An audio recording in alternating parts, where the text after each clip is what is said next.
Buenas noches, queridos alumnos. Bueno, voy a grabar este video para explicarles un poquito el material que yo les había dado como lectura. Ya lo tenían hace mucho y yo en la clase que tuvimos de Zoom les dije que lean y que hagan un ejercicio que estaba acá, pero que no lo suban al aula, sino que lo hagan para practicarlo solamente. Y se trataba de los modelos teóricos de la lectura y de la escritura. Vamos a ver que todo esto según el constructivismo y de lo que ya habíamos hablado en la clase pasada, que la lectura va mucho más allá que un simple descifrado, sino que desde el constructivismo es justamente la construcción de un significado del texto. Existen distintos modelos teóricos. Entre ellos tenemos 3 que figuran acá en el libro. Nosotros hoy vamos a ver 4. El cuarto no está acá en el libro, se los voy a explicar yo. Acá en el libro tienen 3, en el material que yo les mandé, tienen 3 modelos teóricos de lectura. El modelo ascendente, también llamado jerárquico ascendente, o en inglés bottom-up, el modelo jerárquico descendente o top-down y el modelo interactivo. El modelo jerárquico ascendente, bottom-up, es el que hace énfasis o focaliza la información que trae el texto. Entonces, digamos que este modelo es el que se usaba antes en la didáctica tradicional, donde no se consideraba la información que tenía el lector al respecto del texto, sino solamente la información que estaba en el texto. De esta manera, el lector iba procesando parte por parte de un texto, es decir, palabra por palabra, frase por frase, oración por oración, hasta llegar al texto completo y realizar así la comprensión de este texto. Este es el modelo que se llama jerárquico ascendente, o también en inglés bottom-up. Es un modelo incompleto, entonces los teóricos que fueron estudiando y tratando de evolucionar este concepto, luego se inclinaron por otro modelo teórico, que es el modelo jerárquico descendente, y es el que focaliza,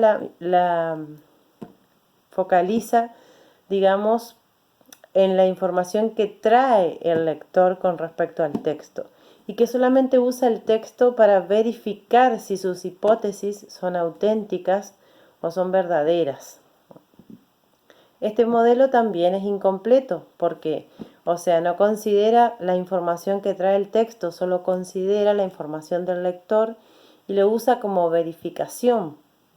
Ambos modelos tienen sus deficiencias, entonces esto hace que surja otro modelo, que es el modelo interactivo, y es el que considera tanto la información que trae el lector como la información que me brinda el texto. Y de esta manera se puede construir un posible significado de este texto. Entonces hasta ahí tenemos 3 modelos, el modelo ascendente, el modelo descendente y el modelo interactivo, ¿no? El ascendente, el que focaliza la información en la información del texto, el descendente, el que focaliza en la información que trae el lector, y el interactivo, el que conglomera las dos cosas y que produce esta tríada en donde se unifica la información del texto con la información del lector. Digamos que es el modelo mejorcito, el interactivo, aunque aún así no es el modelo perfecto. El modelo del cual yo les hablaba es el cuarto, que se llama modelo transaccional de lectura, y que es el modelo que nos va a permitir ser justamente lectores críticos y poder realmente asumir una construcción de ese texto. Tal cual la palabra lo indica, transacción, así como cuando vamos al banco y dice su transacción ha sido aprobada. Esto quiere decir que cuando nosotros leemos un texto, siempre van quedando datos y nuestra memoria los va registrando, ¿no? Y los va aprendiendo. Entonces, todo lo que sea información en algún momento dado de nuestra vida, la usamos para determinada cosa. Es decir, todo lo que aprendemos. Entonces, en un texto también aprendemos muchas cosas. Y esto lo podemos usar en una transacción cuando hago yo una transacción? Es decir, ¿cuándo se cumple este modelo de lectura? Cuando yo logro leer un texto cualquiera y, es decir, este interactivo ya absorbe a los dos anteriores y el transaccional absorbe a los tres anteriores. Es decir, que si yo estoy por lograr un modelo transaccional, quiere decir que yo ya consideré la información del texto, ya consideré la información del lector, ya se produjo esa interacción, pero además yo puedo trasladar esa información que yo recibí nueva y que la asocié con mis conocimientos previos a otro ámbito, a relacionarlo con otro texto, con otra área del conocimiento, y entonces es ahí donde se produce esta transacción, ¿no? Un modelo muy práctico sería, por ejemplo, eh, acudir a, al cuento de Caperucita Roja, por ejemplo, ¿no? Es un cuento que todos conocemos, un cuento tradicional, clásico, eh, y que todos tenemos conocimientos previos de ese cuento. Ahora, cuando yo hago la interacción, cuando yo hago mi propia interpretación del cuento, yo puedo decir que, bueno, según mi interpretación, que Caperucita era una nena muy desobediente y por eso le pasó lo que le pasó. Otro puede decir que, que la mamá era muy descuidada porque la mandó a cruzar el bosque. Otro puede decir que el lobo fue muy despiadado al proponerle ese dato. Entonces cada uno va a tener una información diferente de la misma cosa. Ahora, ¿cuándo yo estaría haciendo una transacción? Yo hasta ahí estuve haciendo un modelo interactivo, porque tengo información previa del cuento, hice mi propia construcción, es decir, me basé de la información del texto y me basé de la información que tengo yo como lector. Y estoy haciendo una interacción construyendo un posible significado. Ahora, cuando yo hago una transacción, cuando yo les digo, por ejemplo, ¿cuáles serían hoy en día las caperucitas rojas en este mundo actual? ¿O cuáles serían los lobos en este mundo actual? ¿Mm? ¿Quiénes serían los lobos en este mundo actual? Los que, digamos, amedrentan, los que dan miedo, los que acosan, los que persiguen. ¿Mm? ¿En qué ámbito? Y puedo nombrar un montón. Este ejemplo me gusta mucho darlo en clase porque aunque les cuesta un poquito enseguida lo sacan, pero como acá no estamos interactuando, lo voy a tener que decir yo solamente. Y les puedo decir que, les voy a decir un ejemplo y ustedes se pueden remitir a otros. Que por ejemplo las caperucitas rojas podrían ser, por ejemplo, las adolescentes o los adolescentes y que son acosados sexualmente mediante las redes por las personas pedófilas que serían los lobos, por ejemplo. Entonces eso sería una transacción en el modelo de lectura transaccional. Quiere decir que yo trasladé esa información de ese texto, de ese cuento, y lo que yo ya había interactuado con el texto brindando mis conocimientos a un ámbito totalmente diferente y actual en este caso, como la problemática que les planteé. Hasta ahí tenemos entonces los 4 modelos de lectura, que son el ascendente, que fija la información en el texto, el descendente, que fija la información en el lector, el interactivo, que justamente junta los dos anteriores o los absorbe, y es donde se produce una interacción entre texto y lector, y el transaccional, que es el que logra trasladar esa información que ya está interactuada a otro ámbito, a otra situación, a otra problemática, y es ahí donde yo puedo convertirme en un lector crítico, ¿no? Asumiendo un modelo de lectura transaccional. Eso por un lado, así rápido explicado, los 4 modelos de lectura. No, acá ustedes en el material tienen varias cosas, como dice, por ejemplo, está haciendo énfasis en el constructivismo y dice, desde esta perspectiva, la lectura es un proceso que combina la información textual con la información que un lector trae a un texto. No se refiere simplemente a la extracción de información de un texto. Activa en la mente del lector toda una serie de conocimientos que utiliza y que a su vez pueden refinarse y extenderse con la nueva información dada por el texto.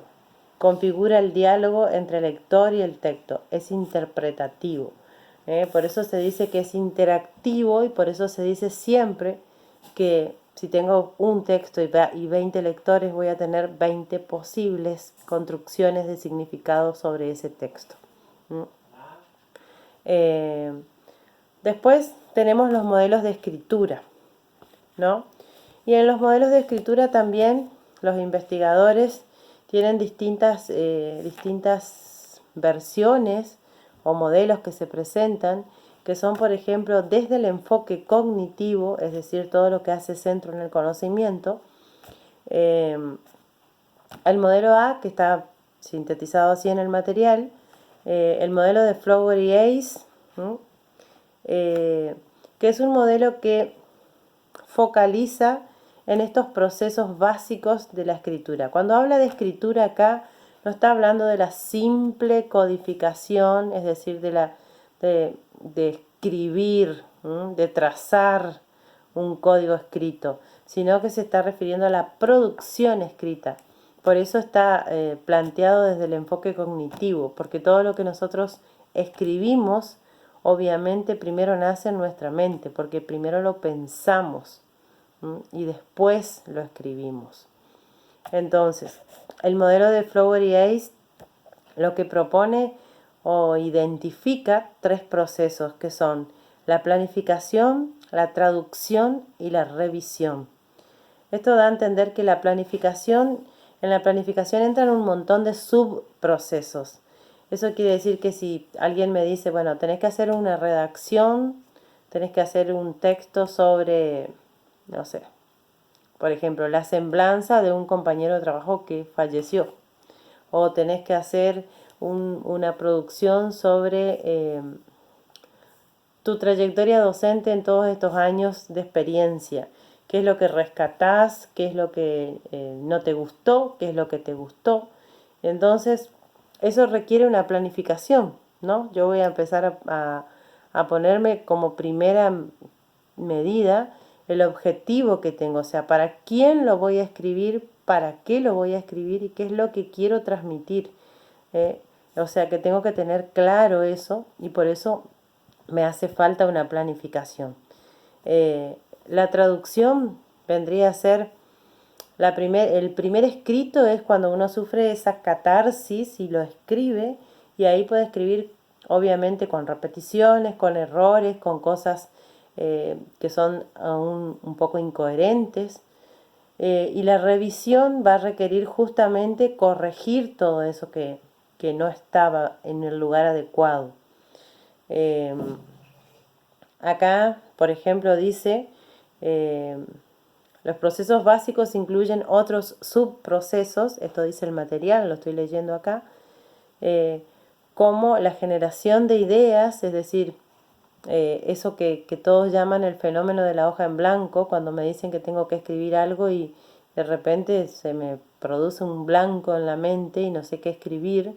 Bueno, eso le puede pasar a muchas personas, nos puede pasar eso, ¿no? Y uno entonces tiene que ponerse a pensar y ahí justamente a trazarse un objetivo.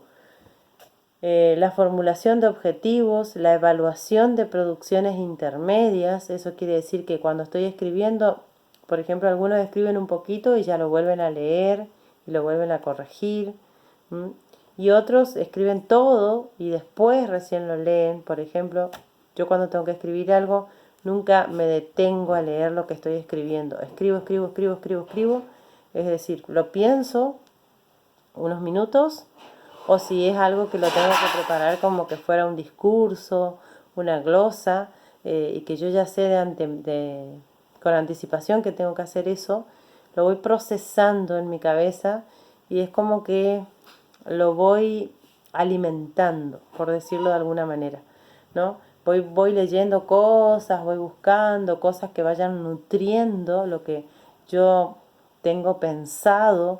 Es decir, cuando me dicen tenés que escribir tal cosa, ya a mí se me figura un objetivo automáticamente. Entonces, como que voy buscando en el tiempo libre que tengo, nutrirme de cosas que puedan después regar en la escritura. Entonces cuando me pongo a escribir, directamente escribo sin detenerme y hago catarsis completa. Escribo todo sin parar y después que terminé de escribir recién lo reviso. Pero eso obviamente va a depender de cada uno, ¿no? Alguno escribe, tacha, ¿eh? Eh, Acá dice, por ejemplo, aunque esas denominaciones remitan inevitablemente a la concepción de preescritura, escritura y reescritura, el modelo se presenta como recursivo y no lineal. ¿Por qué dice esto? Porque esto que es planteado acá en el modelo de Flower y Ace como planificación, que absorbe esos subprocesos de los que estábamos hablando, la traducción y la revisión, antes era planteado como preescritura, escritura y reescritura. Pero, ¿cuál es la diferencia? Podríamos decir que es lo mismo, que la preescritura vendría a ser la planificación, que la escritura vendría a ser la traducción y que la reescritura vendría a ser la revisión, justamente, y la escritura la traducción. Pero no, el tema es que antes era considerado lineal. Eso quiere decir que empezaba y tenía una continuidad y no se podía recursar. Como la palabra lo indica, recursar es volver a. Entonces, esto es planteado, la planificación, la traducción y la revisión, como un modelo recursivo en donde yo puedo ir y volver tantas veces sea necesario. Es decir, escribo y después puedo leer y digo, no, esta parte que puse al final la puedo poner al principio y esto que está en el medio realmente tiene que ir al final. Esto no tiene que ir acá, está desubicado, en realidad esto tiene que ir como un apéndice, como un glosario, como, no sé, como lo que se me ocurra, ¿no? Entonces, ahí está hablando de este modelo de Flower y Ace que conciben estos tres momentos, la planificación, la traducción y la revisión. Después hay otro modelo, que es el de Bereiter y Scardamalia, que son otros dos autores, y que plantean, digamos, la escritura desde otra óptica. Y dicen que se puede escribir desde dos miradas, digamos, ¿no? Una que es el modelo de decir el conocimiento y la otra de transformar el conocimiento. ¿Cuándo se escribe con decir el conocimiento? Bueno, podríamos decir que esto se remite a todo lo que nosotros usamos, por ejemplo, en la parte catedrática, ¿no? Cuando estamos haciendo estudios académicos, porque si ustedes, de repente yo les tomo un parcial, les digo, bueno, van a tener un parcial sobre los modelos de lectura y escritura, lo que quiero realmente es que ustedes me digan lo que saben de esos modelos de lectura y escritura, ¿no? O el profesor de psicología o el profesor de, no sé, de biología específica, no me acuerdo la materia ahora que ustedes dan,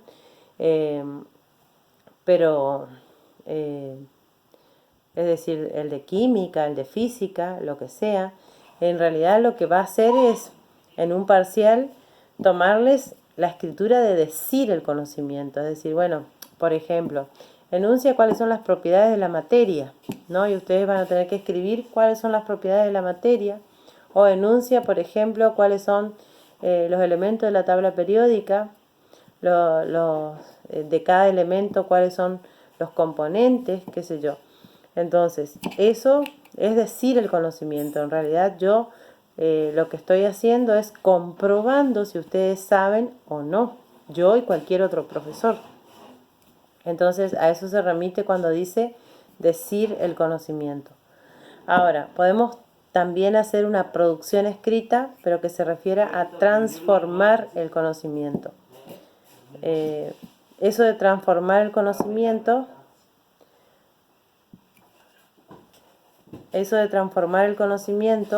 sería, por ejemplo, cuando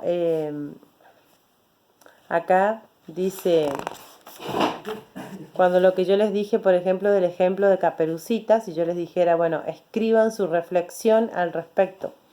¿no? Acá dice, vamos a leer un poquito. Dice, en el modelo de transformar el conocimiento, el autor toma conciencia de las diferencias que surgen entre sus ideas recuperadas, o sea, las ideas que tiene en la memoria y que las trae, los requerimientos discursivos del contexto concreto, es decir, el profesor dice, bueno, quiero que me escriban una carta. Eso es requerimiento discursivo, ¿no? El formato es una carta. O dice, bueno, quiero que me escriban una noticia. El formato va a ser una noticia. O quiero que me escriban una narrativa. El formato va a ser la narrativa. Entonces ese es un requerimiento discursivo porque se trata de justamente el discurso que va a adoptar, o sea, la forma que va a adoptar ese discurso. Y después dice que para eso hay que tener en cuenta el destinatario, o sea, no es lo mismo escribir un cuento para alumnos del terciario que escribir un cuento para alumnos de primer grado. Entonces, el destinatario va a tener mucho que ver.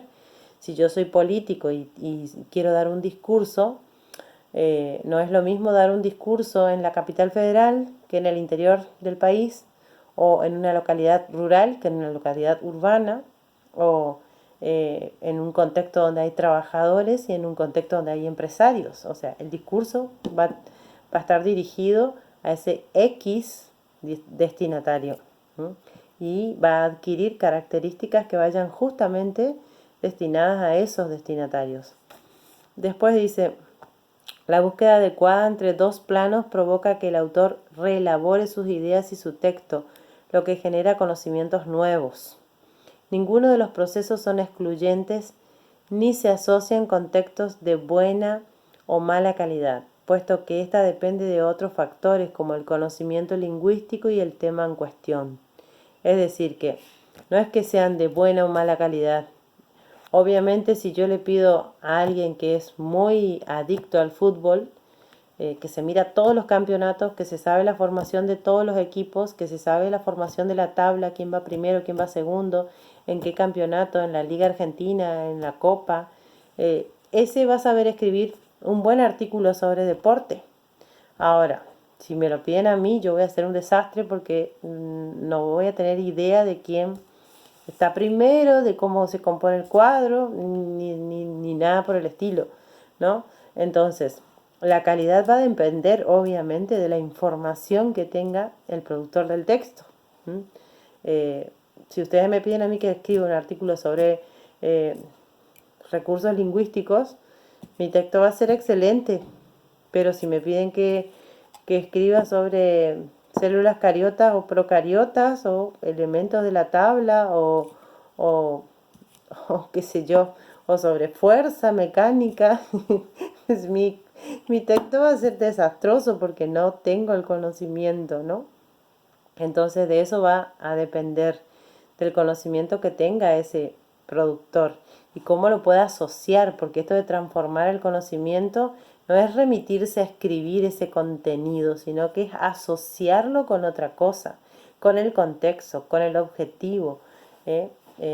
Por eso justamente incorpora componentes de conocimiento que incluyen, que van más allá del tema específico, sino que incluyen otro tipo de conocimientos, como un conocimiento social, como un conocimiento del terreno, como un conocimiento de un montón de cosas, ¿no? Dice, un mismo autor puede usar uno u otro según la situación de escritura que se le plantee. Es decir, según el tema en cuestión, no va a ser igual, aunque sea el mismo escritor, no lo va a plantear de la misma forma. ¿Por qué? Porque va a tener un público distinto, porque va a tener un escenario distinto, porque va a contar con recursos diferentes, es decir, a eso se refiere la transformación del conocimiento. Siempre que estamos hablando de modelos de escritura, estamos hablando de producción escrita y de producción escrita que tiene que ver justamente con el conocimiento, ¿no? No es una producción escrita que tenga que ver con las emociones. Eso es otra cosa. Yo puedo escribir que estoy triste, que estoy angustiada, y quizás no tenga que ver nada con el conocimiento. Aunque en realidad desde mi manera de pensar, igual va a tener que ver porque, de acuerdo, yo voy a estar triste, alegre, emocionada o no, de acuerdo a qué conocimiento tengo de la vida, ¿no? A veces, por ejemplo, el ser ignorante le favorece a uno en un montón de cosas. Si yo tengo idea, por ejemplo, de lo que es un cáncer y alguien me dice, bueno, vos tenés un cáncer, el médico me dice eso, obviamente mi producción escrita eh, va a ser, va a generar tristeza, porque yo tengo conocimiento de lo que significa o de la magnitud que tiene esa enfermedad. No así si es alguien que no tiene idea de qué se trata, de lo que ataca la enfermedad, de lo que produce, de cuál es el fin último. Entonces, a veces, muchas veces, la falta de conocimiento beneficia a algunos, ¿no? No quiere decir que sea lo mejor, pero sí quiere decir que a veces haga ver las cosas con otra óptica. Entonces, esto siempre va a estar ligado al conocimiento, ya sea un conocimiento vulgar o un conocimiento académico o un conocimiento, como le llaman, culto, ¿no? Que no sea el vulgar, sino que sea un conocimiento catedrático. Bueno, hasta ahí tenemos los dos modelos de escritura, el de Flowery Ace, que tiene los momentos de planificación, traducción y revisión, y el de Bereiter y Escardamalia, que tiene el de decir el conocimiento y el de transformar el conocimiento. Pero después estos modelos es como que presentan algunas falencias, entonces los investigadores han vuelto a investigar y surge otro modelo que ya no es del enfoque cognitivo, sino que se llama desde el enfoque cognitivo renovado y que agrega otros componentes a estos modelos de escritura. Por ejemplo, en el de Flowery Ace, que tenía estos tres momentos de planificación, traducción y revisión, le agrega el contexto, ¿no? Que es un componente fundamental. Y en ese contexto social le agrega un contexto social, que acá tienen un cuadrito ustedes en el material que yo les mandé, y dice, en el contexto social dice la audiencia y los colaboradores. Bueno, se está refiriendo específicamente a quién voy a dirigir el discurso y cómo tengo que considerar. El contexto físico, es decir, el texto producido, el medio de composición, que se está refiriendo específicamente a las características textuales, y después al individuo. Y acá es donde entra justamente lo importante, porque en el individuo pone estos elementos que son, por ejemplo, motivación, emociones. Ustedes, obviamente, no es lo mismo escribir un parcial de, por ejemplo, un parcial de recuperatorio, donde saben que sí o sí tienen que aprobar, o un parcial directamente, que escribir una carta de amor, porque la motivación y las emociones van a ser diferentes. En esta motivación y emociones, obviamente entra todo esto que ya habíamos hablado, que son los objetivos. Si yo estoy escribiendo un parcial, mi objetivo va a ser aprobar el parcial, porque no quiero volver a hacerlo. Predisposición, creencias y actitudes, cálculo coste-beneficio, que el cálculo coste-beneficio obviamente en qué va a redundar si se trata de un parcial, en la nota, ¿no? Eso va a ser el beneficio.